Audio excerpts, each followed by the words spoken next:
Hey up everybody, welcome back to the I'll Do Cycling YouTube channel, where today I'm going to be previewing the Velogames Tirreno Adriatico. Of course, Paris started today. There has been a lot of changes to the start list of Tirreno Adriatico, which explains why this preview is coming out a bit later, because I wanted to be sure that I didn't miss out on any key riders.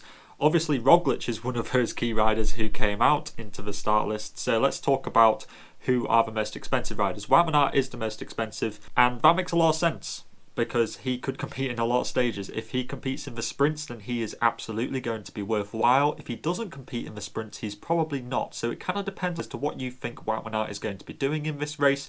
He should be doing a really good TT. However, it's worth noting that he didn't do Stadi because he was reportedly ill or recovering from illness. So just be wary about Wout van Aert. Primoz Roglic, kind of similarly to that, he was going to be at Catalunya. That was going to be his first race, but now that's been moved forwards to Tirreno.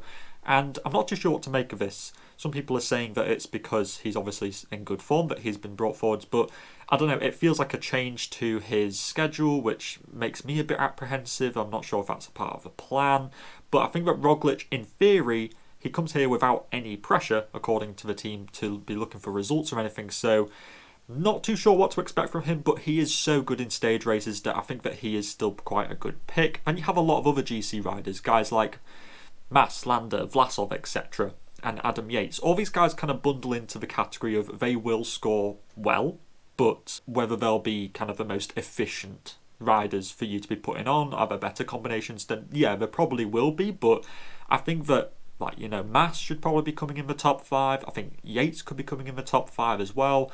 Vlasov wasn't as good at Stadi as I was thinking, so perhaps I'm less inclined to pick him as a consequence of that. Considering that Stadi was only yesterday and Tirreno's starting tomorrow, you see what I mean? And Lander's kind of a difficult one because he'll lose time in the TT. He's not the punchiest rider, so he won't do that great in the puncher stages, which makes Mas, like, you know, Mas is actually quite fast in the finish. We've seen him really doing really well in like Vuelta punchy finishes against Roglic in the past, and Yates is quite snappy as well. So I think that, you know, there's a couple of good guys up in the top there. Alaphilippe wasn't looking good at Stadi, so I'm really quite cautious about picking him now. I was quite high on him doing quite well in this until I saw how he did in Stadi. Zhao is another kind of leader in UAE. I think he's a good choice, to be honest with you. I think that him and Yates will score relatively similarly, but I think that Yates will edge it because I think that he will do much better in GC. Van der Poel wasn't looking good at Stadi, so I'd probably avoid him. Arensman's an interesting one. Will gain points over other GC riders in the TT, but he's not like the out-and-out leader because I've also got Teo and Pidcock here, so Arensman at 14 is relatively expensive, I feel, considering that he isn't really a candidate for like the top 5. He's more of like a 6th to 10th place sort of rider. Jai will lose time in the TT. We haven't really seen too much of him so far this year, so that makes me a bit nervous about picking him. I think that maybe Vlasov is a better pick, but saying that, Vlasov wasn't great at Stadi, so I'm not really sure about the Bora riders in general. Jakobsen is the first sprinter which we're talking about, with 3 sprint stages. Of course, the top sprinters should be accumulating a fair amount of points. I think that him and Philipsen, for example, are good choices, but they haven't looked great so far this year, which then kind of throws things up into the air as to who are going to be the sprinters that are scoring the high points. And to be honest with you, I don't really have the answers to that. I think that there's quite a level playing field in terms of sprinters in this race, but I think that picking Jakobsen or Philipsen, I'd be surprised if one of them didn't pick up a stage win throughout this week, is basically what I'm concluding. Ben O'Connor's a decent one. We haven't seen much of him recently, so whether he's actually in good form or not, I don't really know. McNulty, I think, will be a domestique. We've got Boitlago, who will lose time in the TT. Same as Caruso, really. Same as Bahrain, just in general. But he could do quite well on the puncher stages. I think that Boitlago could certainly finish top 10 in this race. He looked very good at the Ruta del Sol, so that's certainly worth noting. I think Ganna, I know his climbing has been good at Algarve, but I think that this is a different kettle of fish. I think that he'll do good in the TT and he won't do too much else. So I think that's quite a high price for Ganna, considering that he'll just compete in a TT.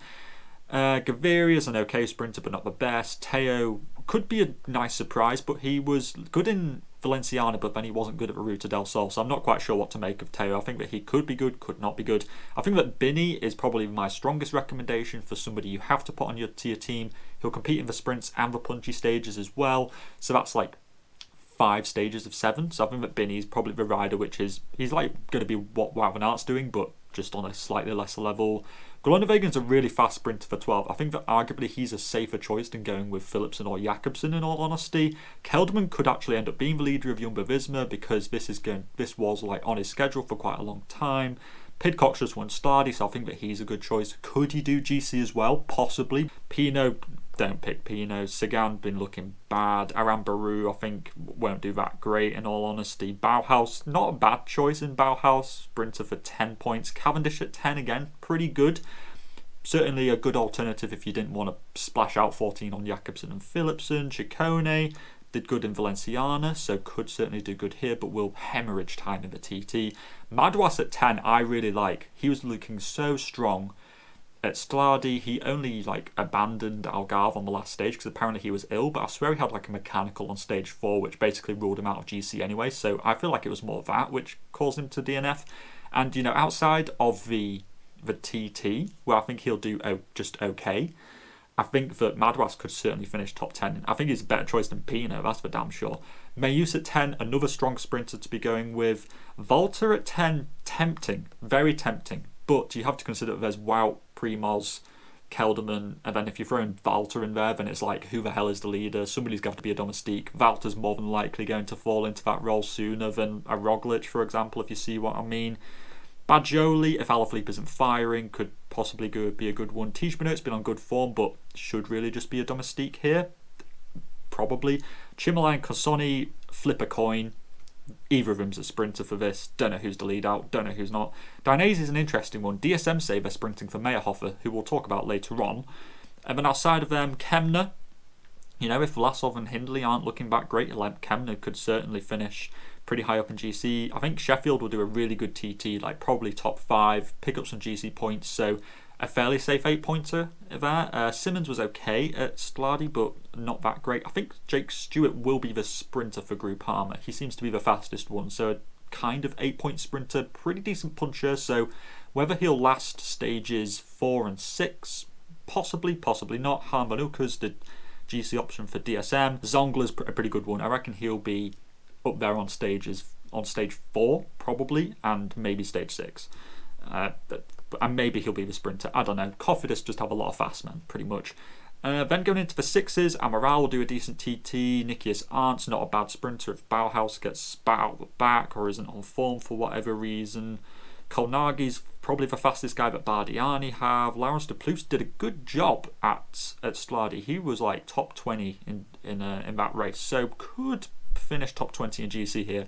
Felix Gall probably could finish top 20 in my eyes. He's been doing good in some of the, I can't remember which race it was, but he's been doing pretty good recently. He's got some decent form, and he's the only climber on that team outside of Ben O'Connor, so maybe Felix Gall, he could be one which is worthwhile just kind of throwing a bit of a Hail Mary on. Victor Lefay's actually quite a good puncher, but they also have Zongler, so I don't know. Lefay could be a good one for maybe a GC option, maybe a puncher on stages 4 and 5, on stages 4 and 6. He could be a decent one, certainly worthwhile mentioning. Outside of him, Nons Peters won the Trofeo La Gueglia, but that was in piss wet conditions, and therefore I'm not too sure what to draw from that. Could it just be that he's good in the rain? If it starts raining here, then absolutely he could be a good one. I think Van Baal's probably the safest 6-pointer for the assist points on likely Jumbo-Visma doing well, but also he's on scintillating form and he's a decent time trialer, so probably a top 10 in the TT and then subsequent GC points from then on and assists. Van Baal could probably get you somewhere 150 points, I think. I think that's a fairly safe call. Attilio Viviani is another sprinter for 6, and then in terms of the 4-pointers, there aren't too many which I like. I think the best one is absolutely Marius Meyerhofer, DSM. Like I said earlier, they say that he's going to be the sprinter in the team, and for 4 points, it's an absolute no-brainer. He won the Cadelman's Great Ocean Road Race. He was looking good in the Tour Down Under. Meyerhofer, you have to put on as the 4-pointer. He is the best one. Of course, a lot of teams haven't quite filled out their start list, so some other people might come into this. Simon Pelot usually gets in breakaways. Florian Stork did well in the UAE Tour 2 years ago, so maybe you could pick him. Albert Torres, if Gaviria DNFs, will probably be their de facto sprinter. And outside of that, there aren't really too many. Maybe go for the Bora guys for assist points. but there aren't too many great 4-pointers. Go with Meyerhofer, and then the other ones just bank on breakaways. This is the team which I have at the moment. It doesn't have Wout or Primoz Roglic in there. That is definitely subject to change. This is nowhere near certain. I still need to go and change my team about 50 more times before I decide on it. But let me know in the comments down below. Who are you thinking of picking? Are you thinking Wout, Roglic? Put it all down in the comments down below. And all that is left to say is to stay safe out there, and I'll see you in the next video. Salut!